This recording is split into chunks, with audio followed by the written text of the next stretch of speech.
We're going to pick this episode up from my time in the infirmary. Now, I find out about a lot of different things that's wrong with my throat genetically, and plus, I find out how this going to affect me being poked in my neck, walking the Ville First T and Corinth cell, and I blanked out and woke up in the infirmary. So I'm going to pick it up from that part. But first, we got Angela Goldthry, Carla Blackman, Bernard, Yvonne Wilson, Phyllis Jackson Husky, Eric Shumpert, Hardcore Boxing News, Q Hefner, Petty Officer, Gregory D. Tucker, Christopher Simpson, Clifford Glenn, Corey Carter, Auntie Fabian, Dutchman, Gary Gregan, and Herbal Honey. Now, if you didn't hear your name, these are the names that was present at the time of this episode, and I will get to you. So let's get started. Now, when my eyes open, I wake up on a blood-soaked bed and doctors all around me patching me up. Now, at this point where I wake up at, I'm already stitched up and everything. The doctor's just putting on the bandages, finishing me off. So once we go through that, they transfer me over to another roll bed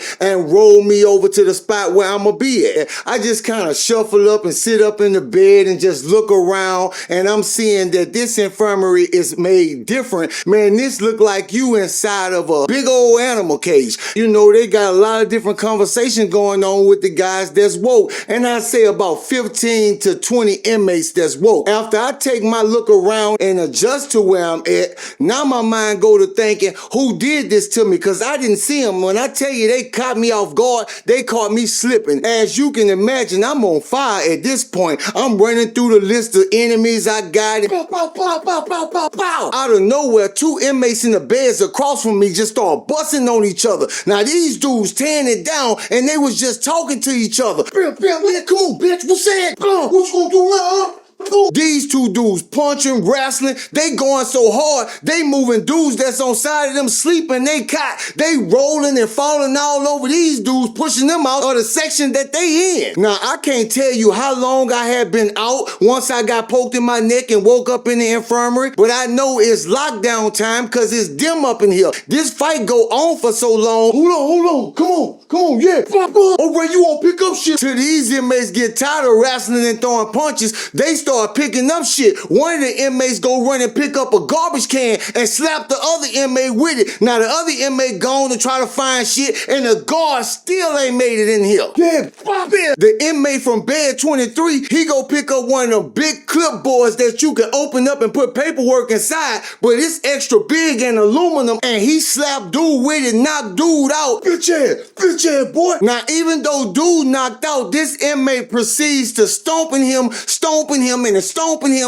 him, and there's still no CO that they made it on scene yet. Some of these inmates want to pull him off this dude. This the only thing that break this fight up. Once the fight broke up, everybody back in their bed, you start hearing inmates talking, and you find out why these dudes was fighting each other. When these two inmates were shipped from another prison, they were shipped from that prison's infirmary to this prison infirmary. So as they began to talk is when they started talking about things of substance, which let them know that they knew each other, but they was from opposing sides. Dudes, they would have been friends if they wouldn't have never mentioned different places they went to prison at and they different homeboys and things like this. So when they get to talking about this, they realize it's law. We gotta bust each other up. Everything began to calm down, and more people begin to fall off, and my mind get to thinking more and more about my situation intensely. When I get out this infirmary, I literally go crazy. I don't know if it's all the shit that I done went through as a whole or what it is, but my mind just clicked, and I'm trying to hurt everything moving. I'm so mad and thinking about this so hard, I just fall asleep and don't even know I done fell asleep. But I find myself waking up again. Now it's more along the morning hours when I wake up, and I say it's about 4 inmates still woke, but I hear these 2 inmates talking. It's an older dude and a younger dude. Now what draw my attention to their conversation, cause the younger dude telling the old head about his charge. I hear the younger dude say he just made 20. At the time he was 15 and he was placed in a juvenile facility. He was housed at this juvenile facility until he made like 16 and a half, going on 17, at which time the DA moved to have him tried as an adult. Now when a move like that made in Louisiana, you gonna be tried as an adult. He was then moved to an adult prison, but he was kept in a one-man cell. Shortly after he was placed placed in that one-man cell in this adult prison,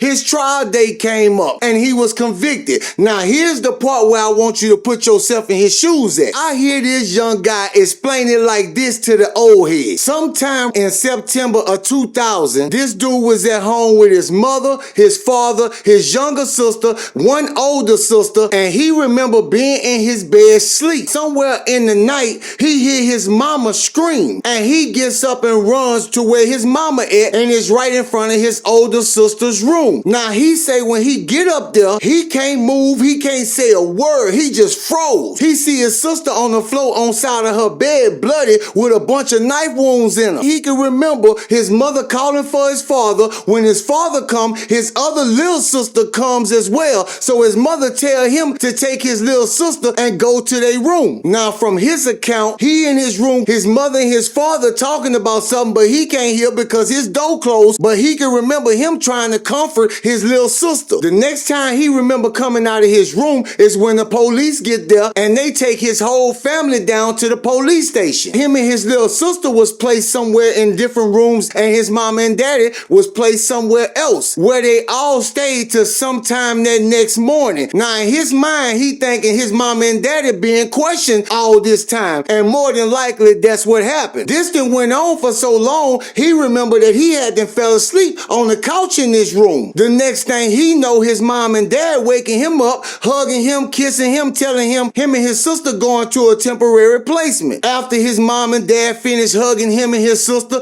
they both taken to a place which he says is Volunteers of America group home for children. Once they get to this group home, him and his sister is separated. He remembered them making him take a shower and taking him to a room with 4 other kids in it. And once they drop him off in this room, he crawls in the bed and go to sleep until they wake him up for lunch. After eating lunch, they take him to a room with all the other kids, almost like a game room where they can play games, and he do this until supper time. But at supper time, those same cops that brought him here come back and pick him up and take him back to the police station. Now he say the whole ride to the police station, he asking the 2 cops that came and got him, is his mom and dad gonna be there? Basically, they never tell him nothing until he get to the station, where they then take him to another room where another officer is waiting. Most of y'all know the games they play when they get you in that room. They ask you, are you comfortable? Is you okay? Being all friendly, and ask him, do he want some snacks from the vending machine? He say, yeah, they go get him some M&Ms and a drink or whatever. Bring it back. The questions begin. I just want to start off by saying, I'm sorry for your loss, and I know it's a tough time for you and your family right now. Your sister looked like she was a smart and beautiful young lady. How was your relationship with your sister? He tell this detective his sister was real good to him and his little sister. Now, apparently, this ain't what the detective wanted to hear. This is what the detective does next. That's rare, because I know with my other siblings, and I have a big sister as well. Bossy, oh yeah, she loves to boss me around, gets me in trouble all the time, because my dad used to love to take her side. And I used to feel like my mom and dad really favor her more than I, and they used to anger me. Was any of that going on with you and your sister? He say he tell the detective no, his sister was like a second mom. Man, I wish I had your big sister. She seemed like she was a wonderful gal. And you guys' relationship is rare. I'll just take your word for it. How much of what happened to your sister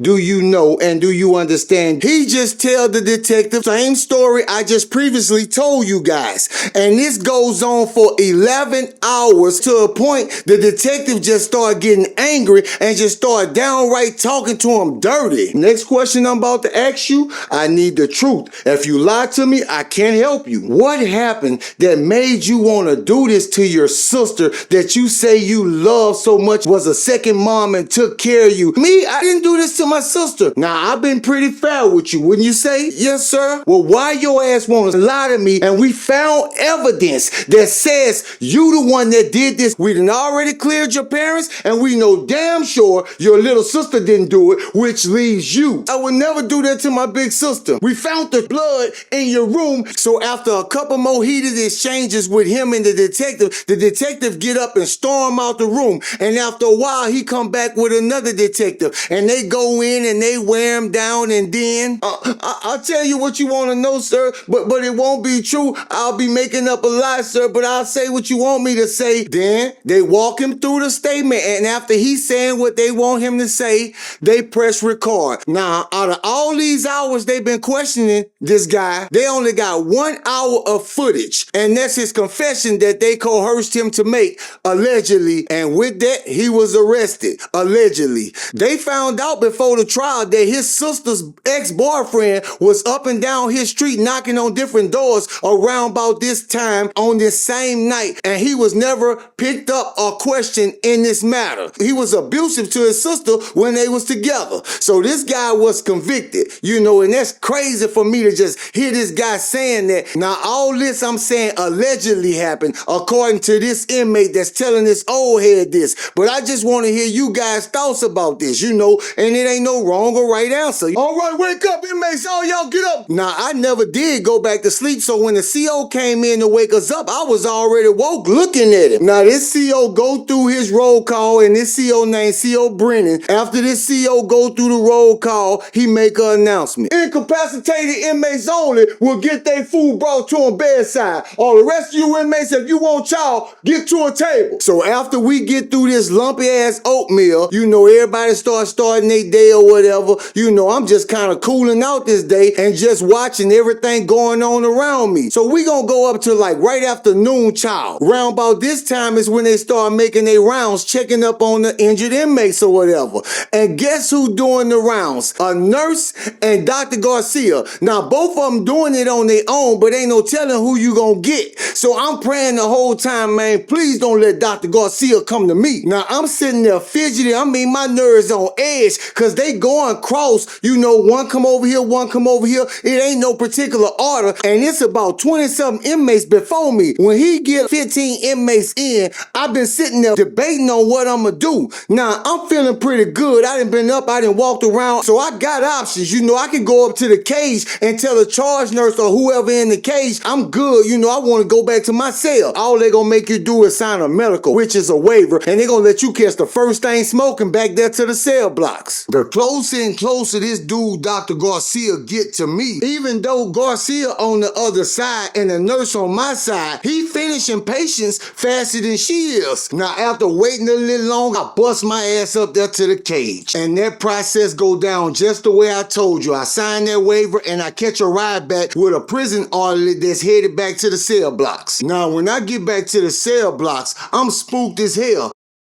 I don't end up seeing the fellas until I walk all the way up between H and J. Fellas do what they always do, run up to me, back up. Yeah, fuck all that, boy. I want to hurt something. This is my exact move. Prison will make you get that way. I'm on some righteous shit, and I get poked in my neck. At the precise moment I'm going through these emotions, Roger walk up. Now, at this time, we all good. He hadn't came through, apologized. For the most part, he seemed to be snapping back into his right mind. Hey, you ain't heard no word on what happened to me? Nah, man, he's been quiet for real. Hey, CG. So I hear Kush holler my name, and I could tell something wrong by the tone of his voice. I don't even answer him back. I just head down to where he at. Say, you know Cody cousin Bookie with his bitch ass, huh? Now, while Kush proceeds to tell me that Bookie come down here to chest up for Cody, he's telling me this. I done already looked down K and seen Bookie and his homeboys down there.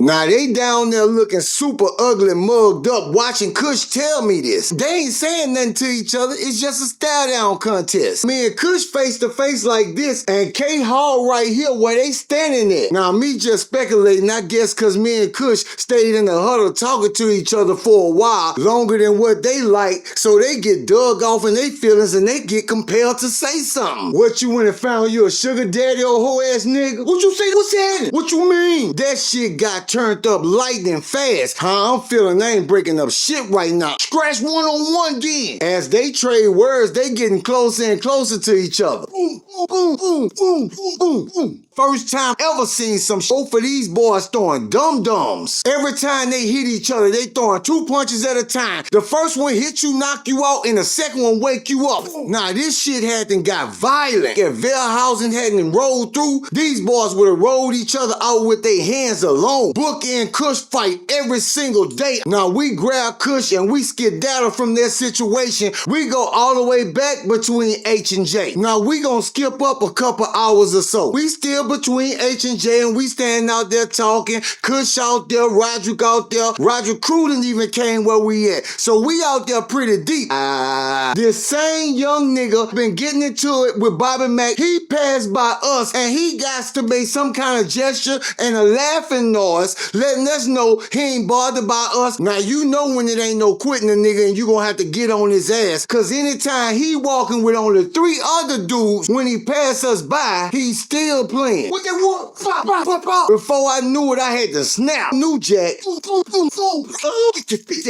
Stomp them boys like roaches. When I say we stomp them boys and this ain't no regular stomping, go get medical attention. When I say wake up, you say get to it. Wake up, get to it. We gonna skip past roll call. I just brought us into the next day. Now, it's been a long time since I seen a morning where all the inmates getting along. Different crews playing chess and checkers and cards and dominoes with each other. When I say every inmate, that means the Queens, the Bones, the Isses, Baton Rouge, Tangible Hole, New Orleans, and they getting along. This happened the whole entire morning. Well, it's commissary day tomorrow. Y'all gonna be delayed 30 minutes. Hey, Donzeville, how long it take to cook that raw nasty shit?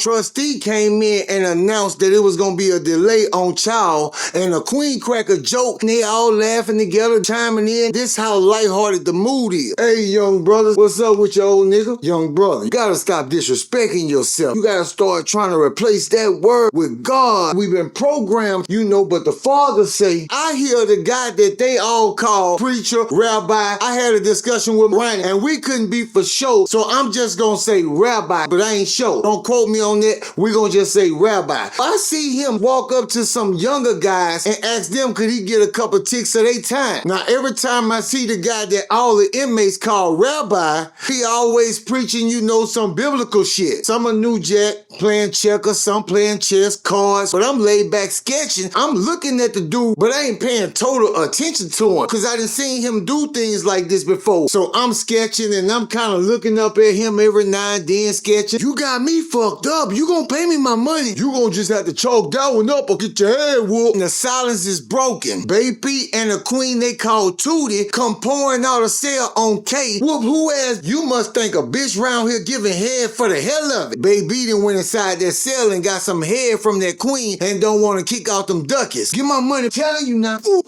Oh, bitch, I know. Now, baby started lightheartedly passing jokes with the queen about he ain't paying. And the queen must have got caught up with the joking with baby. The queen go for baby pocket. Baby sticks the queen. Oh, bitch.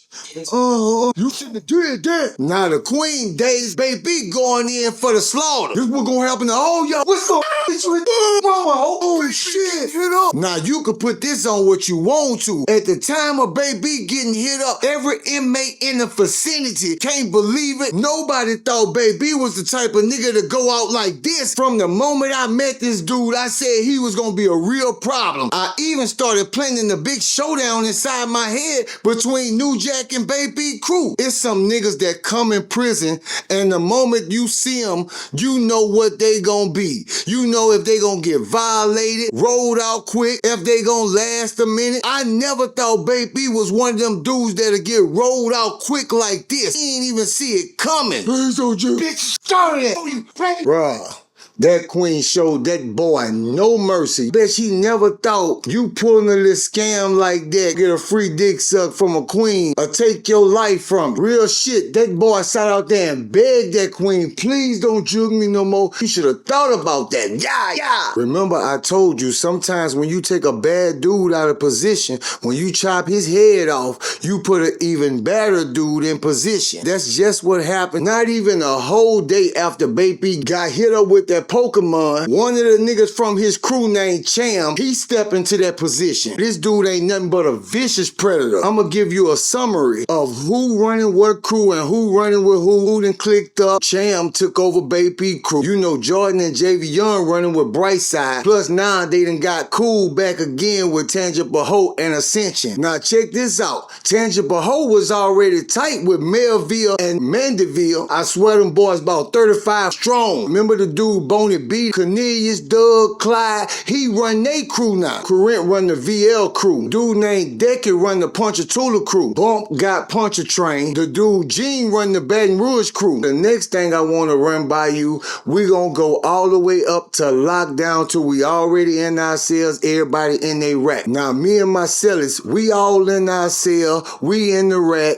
but we ain't sleep. You know, we just kind of throwing words through the air, but ain't nothing serious going on. This entire time I've been trying to get Casey to go get himself checked in over there where the Queen's at, but can't nobody make him leave the cell. Once I leave L, I'm gone all day. On the other hand, Dante and Carlos, they almost never leave off L. Now, I couldn't stop this shit from happening because I ain't know a lot of the shit that was going on when I was leaving off L. Now, like I said, we all laid in our rack and we talking periodically, and I see the dude Casey jump up and he huffing puffing mad. I don't know what's his problem, so I reached my ass over there to my spot, get my weapon and put on me. Fuck you, Carlos, fuck you, Carlos, fuck you. Oh shit, Lil Casey. Before I even knew it, Lil Casey had to ran down on Carlos, yapping him. This how you know that little dude Casey was fed up. He jugging this dude all in his mouth. I'm talking about that's real shit. Yo, we need some help up in here. Me and my other sellers, we at the bar, shaking the bars and calling for the CO, screaming we need help up in here. And we see Casey over there poking and poking. Casey end up poking Carlos till he get tired. We rushed to Carlos once Casey stopped plucking him. We trying to grab anything we could to stop that bleeding. Now we still hollering for the COs. We holding pressure on Carlos, and we see Casey just walking around talking to himself. Why did I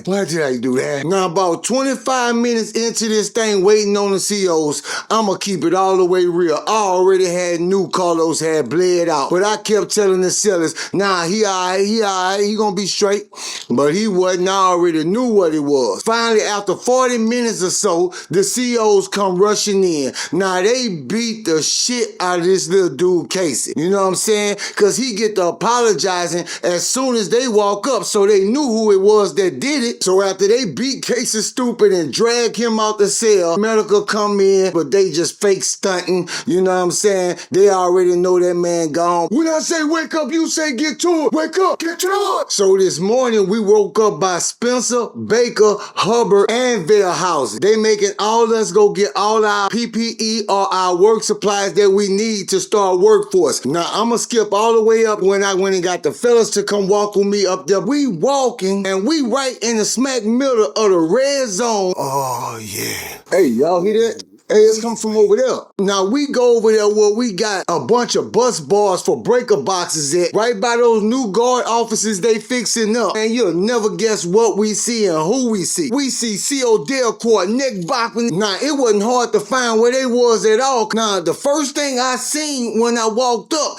is this inmate named Jimbo. He an old head and she in there slopping him down. When I say slop top, that's what it is. Even though I heard inmates talking about it or whatever, this is my first time actually seeing it with my own eye. Now, we only got 45 minutes to make it to workforce. I leave away from there like, for real, she really playing with her life like that. I make it to workforce, I do what I gotta do, and they tell me I start work in 3 days. I got my job assignment, I'm on the utility crew, I got access to move around all kind of ways. Now, before I wrap this episode up, what I want to do is go back to that morning when Rabbi was talking to the young dudes. Now, after that situation happened with Baby and that Queen, that kind of distracted the whole situation. But I still never took my eyes off the dude. What he did was he talked to the little dudes about the Bible for a good little minute. Then he prayed with them. Guys, would you gentlemen bless me with this honor and partaking in this snack with me? We pray over it and we break bread together. All right, that's cool, old nigga. Young brother,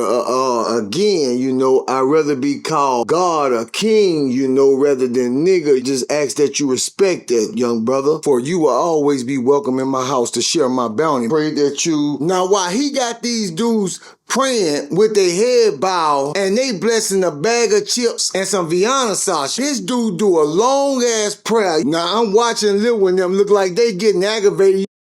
They peeking. You ain't gotta be the sharpest knife in the drawer to figure out these dudes only going along with this shit cause they hungry and they want that snack. So they finish their prayer, they sit down and eat their snack. Came back to this part cause it got context to make it clearer. We gonna go present day all the way to last child. Me and the fellas go eat last child. Once we finish eating, we head back down by J and H. So on our walk, we pass up I. Toby, say DD and Randolph, Tony, Chicken Red, come here. You can always tell when inmates up to no good. They get the call and all the dudes they know, they homeboys, other dudes they associated with. And now they all congregating by I showers. We head over there cause we know something about to go down right there. When I walk to the showers, I'm like, oh man, that's just Rabbi and them. They in here praying and shit. Me and the crew getting ready to walk off cause we think that's just what this is. They prayer session cause they praying right now. Step forward, anoint thy head with oil. Before we make it out the bathroom door, you hear one of the little inmates named Brax get frustrated with old head. Say, old nigga, man, can't be doing all this, man. You make shit too complicated, bro. I'm gone. Now, it's normally Brax and his other homeboy school stopped that day, but they done started work for it, so it's just Brax and a dude they call Rabbi. They in the bathroom was just having prayer, but dude just only want the snacks and he getting tired of dude taking all day to do the prayer.